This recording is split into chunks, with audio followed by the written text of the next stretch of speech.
Mechanics overcharge for this job all day, every day, all over the world. And there's really not much to it, and anybody can do it, and they can do it fast. And by the way, it's 10 minutes per wheel, not 10 minutes per axle. If you can do 10 minutes per axle, you're probably using impact tools, and you certainly don't need this video. Break the lug nuts loose, but don't take them all the way off. And jack the car up and let it down on a jack stand.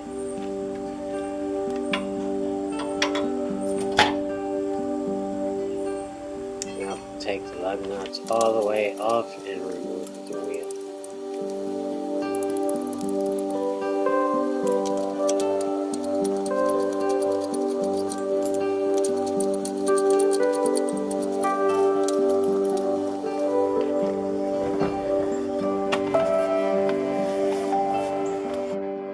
Here's something you don't have to do, but I do anyway, and I take a couple of lug nuts and I tighten them back onto the hub in order to keep that rotor in line and straight the whole time while you're replacing the brakes.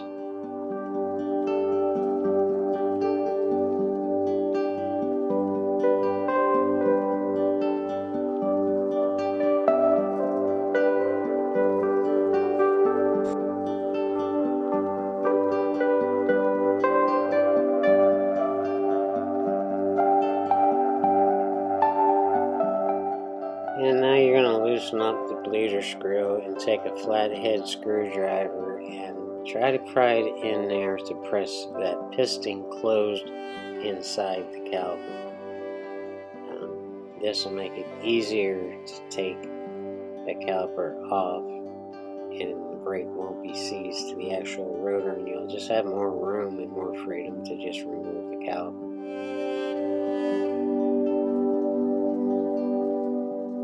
And now you're going to loosen up the caliper bolts, and there's one on the top and one on the bottom. Sometimes these are on the back of the car, and it's that way on this Lincoln Town car, but the front brakes are different, and the bolts are on the outside of the caliper instead of behind it on the other side. And that caliper should just pull straight out of there. You might have to wiggle it around a little bit to get it out of there. And you can see the brake is still tight against the rotor. And that's what's making it a little bit different. So I didn't push that piston in all the way. And there's the shape of your old brakes. These on this car are good, but they're old and they're rusty. So, and we're talking about the front of the car here, so I'm going to go ahead and replace them. And just keep these around as a spare or something.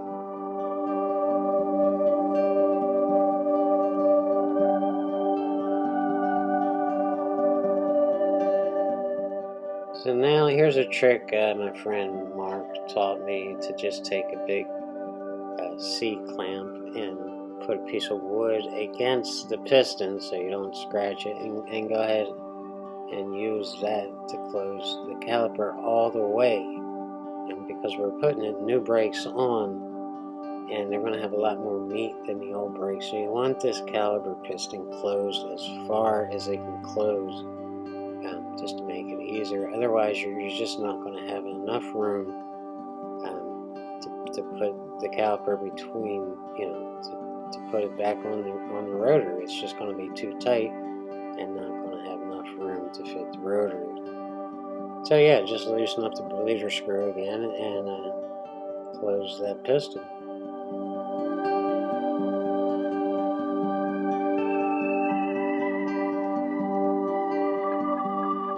And I'm going to take the bleeder screw out and clean it up. You can't really get a good look with the camera focus on there, but it's pretty cruddy and corroded.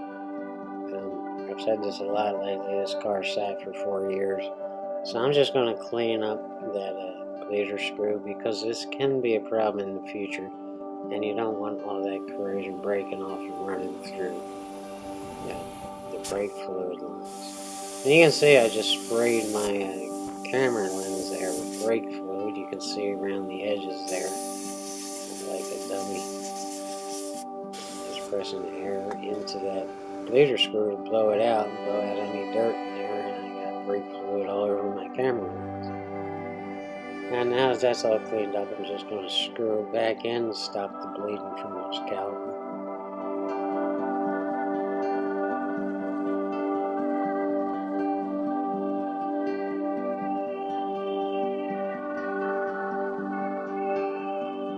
And now just loosen up that C-clamp and you should have, plenty of room to put the new brakes in. And the inside brake pad has 3 clips on it and it kind of just pushes up in that hole in the piston. And this can be a pain in the butt sometimes if they manufacture them too tight. It's supposed to pop in and stay in, but it shouldn't be overwhelmingly tight. And you might have to make an adjustment to loosen it up a little bit with a pair of pliers. And this caliper goes straight in. Some calipers you set on the bottom first and then put the top in, but this caliper you push both in the bottom into place at the same time. And if the holes don't line up, you did something wrong. I went ahead and cleaned up these bolts too because they were pretty corroded. And in a second, I'll give you a wider angle so you can get a better idea of what I'm doing here, which is pushing the bolts back into place and tightening them up.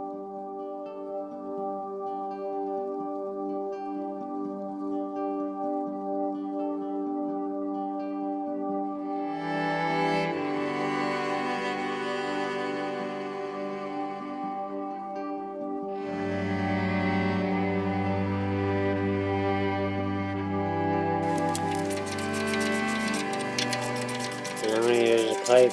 I don't know if you caught it, but I used a pipe to break them loose. And I'm going to use a pipe to tighten them a little bit more than I can with just my hand. And before I do anything else, I'm going to double check the tightness of these bolts and double check the tightness of the bleeder screw, even though we're going to have to bleed the brakes before we go ahead and put the wheel back. It's me double checking. It's always best to double check because it is possible to just forget things like this. And now that the caliper is back in place, I can take these lug nuts off. Now that just kept the rotor from moving around on us when we were, taking the caliper off and putting it back on. And now you see me bleeding it. I have an assistant pumping up my brakes and holding them to the floor. And as soon as she pumps them, 5 or 6 times, I let the air out of that screw. And your assistant, whoever you got doing this, has to hold that brake pedal to the floor as you're letting the air out. They can't let up on that. You're going to suck air back into your brake line. And that's not going to be good. So yeah, this is just a process of getting all the air out of that brake line. Not much to it. The assistant pumps up the brake and holds them to the floor. That's the important part. If they slip off that brake, it's going to suck a bunch of air back into that brake line. And right before I started this job, I painted the key for the wheel lock. And I had done this so fast that the paint did not have time to dry. So now I'm going to ruin the paint job because it's not dry.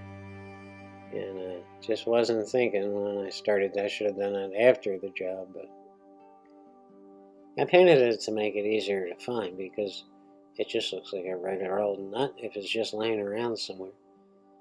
It's easy to get confused with just a useless nut laying at the bottom of your floorboard when it's actually very important.